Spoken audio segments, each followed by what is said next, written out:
she told her 12-year-old son to run to the neighbor's house and call 911. As he fled into the December night, he heard the gunshot behind him. Crystal Raw had always been protective of her children. From the moment she became a mother at 25, everything in her life revolved around them. Her sister Stephanie would later describe her as someone who worked not just for a paycheck, but for the experience, for the knowledge.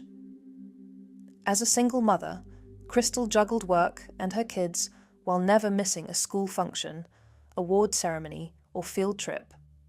She even managed to buy her own house entirely on her own. When Crystal met a handsome man at church named Jason Kenney, she was cautious.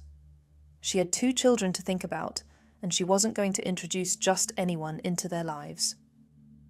Crystal waited an entire year before Jason ever met her kids. Stephanie remembered how her sister had a glow during this time, a happiness she hadn't seen in years. Stephanie said, "She took her time. She did have a happy glow that I haven't seen in a long time. My sister trusted him and fell in love with him. She finally found her happy ever after." On November 4th, 2023, Crystal and Jason got married. Their Facebook photos showed a picture-perfect couple. Smiling selfies, family moments by the Christmas tree, outings to baseball games with the kids. But what no one could see yet was that the glow Crystal carried would soon begin to fade. Stephanie started noticing the change not long after the wedding. Crystal became pregnant with her 3rd child pretty quickly after marrying Jason, and sometime after the wedding, Stephanie said, "My sister lost that glow she had." When Stephanie asked if everything was okay, Crystal reassured her. She said, "Yes, it's just this pregnancy was really kicking her butt because she was much older." Stephanie wanted to believe her sister. She'd always had a feeling, just an feeling, she called it, about Jason, but she thought Crystal was happy. She thought Crystal was safe. After they were married, Crystal told Stephanie that Jason was drinking a lot more, but she said he was going to stop and get help. Crystal believed him. She wanted to believe him. She had built a life with this man. She had a baby with him. Surely he would change. But he didn't. When Stephanie visited, Jason would sit outside in the shed playing games on his phone. He withdrew from the family. He drank. And according to family members who later spoke to investigators, he had been abusing Crystal for a while, though there were never any 911 calls, never any police reports. Jason Kenney had no criminal history. From the outside, everything still looked normal, but inside the Highland City home on Lemon Avenue, tension was building. Deputies would later find a note Crystal had written to her husband. The note was undated, so no one knows exactly when she wrote it, whether it was days before, weeks before, or the very night she died. But the words were haunting. "You're drinking. You're using cocaine again. This is not the way the family should be. You need God." She was begging him to get help. She was trying to save him. She was trying to save her family. She didn't know it was already too late. December 22nd, 2025, started like any other Sunday evening for the Kenney Raw household. It was 3 days before Christmas, and Crystal and her 3 kids spent the evening by the Christmas tree at their home in Highland City, just east of Tampa. The tree was beautiful, decorated, and surrounded by lots of Christmas presents underneath. Everything a family home should be during the holidays. Crystal's 12-year-old son was there. So was her 13-year-old daughter. And their 1-year-old baby girl, the child Crystal shared with Jason, was asleep in her crib, peaceful and unaware. Meanwhile, Jason Kenney was in his shed, drinking and watching Monday Night Football. His favorite team, the San Francisco 49ers, was playing the Indianapolis Colts. The game had started hours earlier, and Jason had been drinking throughout. He sat alone in the shed, away from his family, absorbed in the game. The 49ers were dominating. They were winning decisively. The final score would be 49ers 48, Colts 27.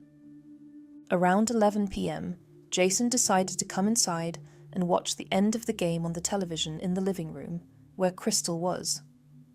That decision would destroy everything. Jason Kenney had been watching the game in his shed in the Highland City area of Lakeland. The shed was his space, a place where he could drink, watch sports, play games on his phone, and shut out the world. It was where he went to escape, to hide. But on this particular night, as the game reached its final minutes, Jason wanted to finish watching it on the bigger screen inside. He came into the living room, where his wife was. Crystal told him that she did not want to watch football. It was late. It was almost Christmas. The kids were there. She just wanted a quiet evening with her family. An argument began, and it got really heated. Voices were raised. The tension that had been simmering for months, maybe years, finally boiled over. Jason had been drinking all evening. Crystal's note had warned him, "You're drinking, you're using cocaine again." And now, intoxicated and angry, Jason Kenney was standing in his living room, demanding to watch the end of a football game. Crystal's 12-year-old son could hear the arguing from another room. He knew something was wrong, and then Crystal did something that would save his life. She told him to run. As the argument escalated, Crystal told her 12-year-old son to run to a neighbor's house and call 911. The boy didn't hesitate. He knew his mother was in danger. He fled from the house, his heart pounding, his feet carrying him as fast as they could toward safety. As he ran, he heard a gunshot behind him. Just before 11 p.m., a 911 call came into the Polk County Sheriff's Office from a neighbor's home on Lemon Avenue. A 12-year-old boy had run to the neighbor's house and asked her to call 911 because his stepfather and mother were fighting. He told the dispatcher he'd heard a gunshot. Deputies arrived within minutes. Sheriff Grady Judd would later say they arrived at the scene in less than 5 minutes. But it was already too late. When deputies entered the house, they found Crystal Kenney deceased in the living room, with a gunshot wound to her head. She had been shot once. She died instantly. Sheriff Judd said, "When we entered the house, we see that Crystal Kenney, the wife of Jason, is shot in the head and dead. But it gets worse." Deputies then found a 13-year-old girl in her bedroom with 2 gunshot wounds, one to her shoulder and one to her face. The bullet struck the bridge of her nose and deflected through the top of her head. The girl later told investigators, "I begged him, 'Don't shoot me, don't shoot me, don't shoot me,' and he shot me anyway." Sheriff Judd said, Jason shot her twice and intended to kill her. Miraculously, the couple's 1-year-old baby girl was found asleep in her crib, unharmed. Judd said, "He didn't shoot his biological child, thank God, who was 1-year-old and in a crib. He shot his stepdaughter." Jason Kenney was gone. He had fled the scene before deputies arrived. After shooting his wife and stepdaughter, Jason Kenney fled in his truck. As he drove through the dark Florida roads, he called his sister in upstate New York. He told her, "I've done something very, very bad. Very bad. This is the last time you'll ever talk to me. You'll see me on the news, but I am not going to jail."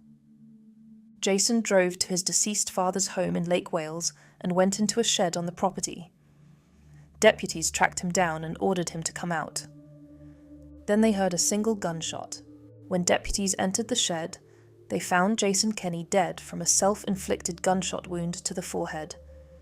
He was 47 years old. He had no criminal history, but family members told investigators he had been beating on Crystal for a while. Abuse that went unreported, hidden behind closed doors. The 13-year-old girl survived. The bullet struck the bridge of her nose and deflected through the top of her head. Stephanie later said it was a miracle. The 12-year-old boy, and the 1-year-old baby were physically unharmed. The surviving children are now in the care of their grandparents. Sheriff Grady Judd held a press conference on December 23, 2025. He told reporters about the Christmas tree with presents underneath, everything a family home should be during the holidays. He said, "He absolutely destroyed a family. Our homicide detectives are distraught." The case made national headlines. People couldn't understand how an argument over a football game could end in such horror. But Stephanie Rohr, Crystal's sister, understood something that the headlines missed. Stephanie said, "My sister died a hero for protecting her children and getting my nephew out of the house to make the 911 call. She saved their lives, and by doing so, my nephew saved his sister's life, and thank God the baby was untouched."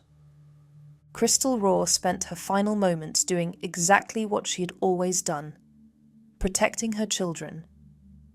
Even as she must have known she was in danger, she told her 12-year-old son to run, to get help, to survive.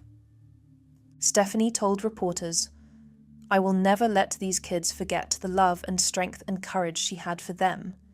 They will always know that she loved them and put them first." Crystal was 38 years old when she died. She was a devoted mother who never missed a school function, who worked multiple jobs to provide for her kids, who bought her own house. She took her time when she met Jason Kenney at church. She waited a full year before introducing him to her children. She did everything right. But in the end, the man she trusted took everything from her. Sheriff Judd urged anyone in crisis to seek help. There's always help, free help. Dial 911 and say, "I need help." Don't hurt yourself. Don't hurt a loved one. But for Crystal Rohr and her family, that help came too late. December 22nd, 2025 was supposed to be just another Sunday evening before Christmas. Instead, it became the night a mother gave her life to save her children. 3 children are alive today because of Crystal Rohr's final act of courage, but they will spend the rest of their lives without her.